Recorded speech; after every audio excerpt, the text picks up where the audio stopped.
হওয়ার জন্য আপনাদেরকে আন্তরিক ধন্যবাদ জ্ঞাপন করছি, অভিনন্দন জানাচ্ছি।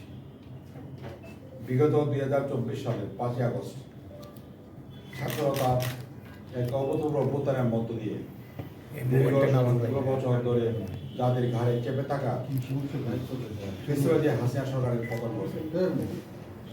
কোটাবেড়ি আন্দোলন থেকে শুরু হয়ে এই আন্দোলনে এক পর্যায়ে ফেসিবাদ বিরোধী আন্দোলনের প্রচন্ড আন্দোলন নেয়। প্রদেশ শেখ হাসিনা সরকারের পুলিশ বাহিনী, আওয়ামী লীগ, যুবলীগ, ছাত্রলীগ, ক্যাডারদের একজন হামলা,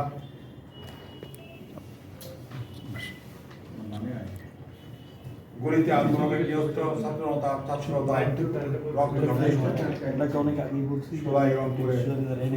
রংপুরে শহীদ আবু সাঈদের উপর দৃশ্য বিবেকবান মানুষের প্রচন্ড ব্যক্ত করে আন্দোলন তীব্র আকার ধারণ করে।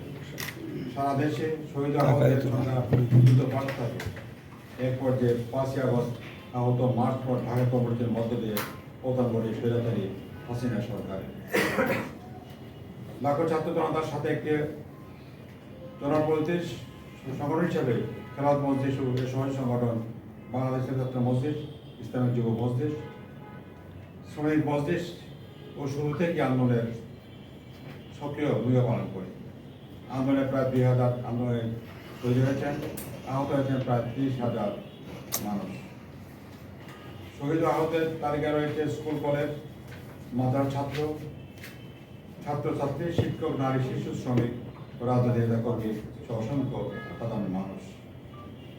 আমরা সকল শহীদের মাগফিরাত ও আহতদের দ্রুত সুস্থতা কামনা করছি। প্রকৃতপক্ষে জুলাই থেকে শুরু হওয়া এই আন্দোলন 36 দিনের মাথায় 5ই আগস্ট তথা 36 জুলাই শহীদ হাসিনা তার দূষণদের পলায়নের মাধ্যমে সফলতায় পৌঁছে। এই দিনটি বাংলাদেশ ইতিহাসে গুরুত্বপূর্ণ মাইল ফলক।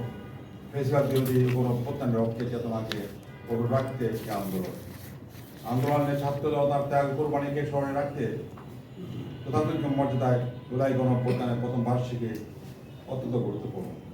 ইতিমধ্যেই অন্তর্বর্তীকালীন সরকার 5ই আগস্ট সরকারের ছুটি ঘোষণা করেছে। খেলাধ মঞ্চের পক্ষ থেকে যথাযথ গুরুত্ব সহকারে জুলাই গণঅভ্যুত্থানের প্রথম বার্ষিকী উদযাপন করার সিদ্ধান্ত গৃহীত হয়েছে। জুলাই গণঅভ্যুত্থানের প্রথম বার্ষিক উদযাপন 2025 উপলক্ষে খেলাধ মঞ্চের পক্ষ থেকে সারা দেশে 36 দিন ব্যাপী বিভিন্ন কর্মসূচি ঘোষণা করা হয়েছে। এর কর্মসূচি ইতিমধ্যে সারা দেশে সকল জেলা মহানগর শাখাকে সার্কুলারের মাধ্যমে নির্দেশনা প্রেরণ করা হয়েছে। খেলা মজলিসে গঠিত কর্মসূচি রয়েছে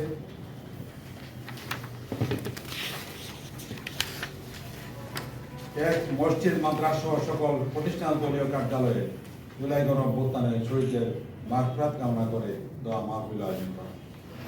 2 শহীদদের কবর জিয়ারত, শহীদ পরিবারের সদস্যদের সঙ্গে সাক্ষাৎ, আহতদের পুষ্পমান নেওয়া ও সম্ভাব্য সহযোগিতা করা।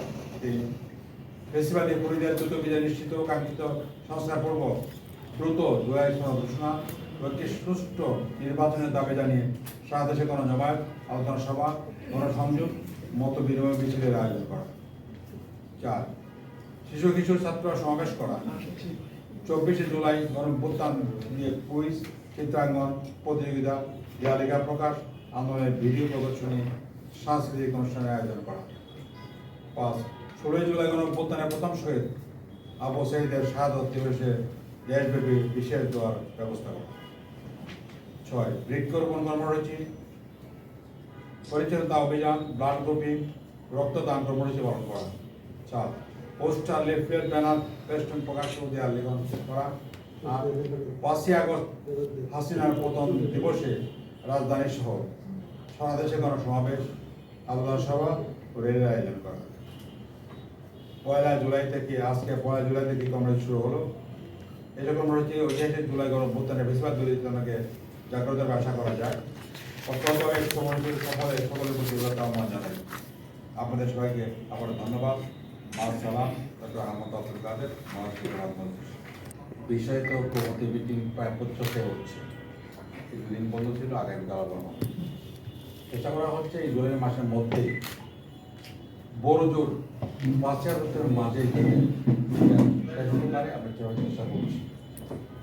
এবং যে সমস্ত বিষয় বলা হয়েছে ঐক্যমত হবে সেগুলোই দেওয়ার কথা। আমরা আশা করছি যা সম্ভব হবে। সুনির্দিষ্ট তালিকাও করা হয়েছে এবং সরকারকে এটা দেওয়া হয়েছে। আহতদের জন্য সরকারি যে বরাদ্দ আছে আমাদের সংগঠনের যারা আহত হয়েছে তারা সেই সুবিধাগুলো পাচ্ছে। এখন পর্যন্ত সুনির্দিষ্টভাবে সামনে আনে নেই, যেহেতু আন্দোলনটা ছাত্রদের ব্যানারে ছিল, একটা কমন আন্দোলন, সুতরাং আমরাও এটাকে সুনির্দিষ্টভাবে আমাদের কাছে তালিকা আছে সারা দেশে কোথায় কোথায় আহত হয়েছে। আমাদের দলীয় তহবিল থেকেও তাদের সাথে সহযোগিতা করা হয়েছে, সরকারি সহযোগিতা পেয়েছে।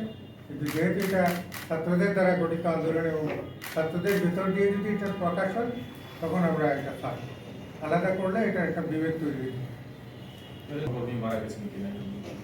মারা যায় না, একটু আমাদের সম্ভব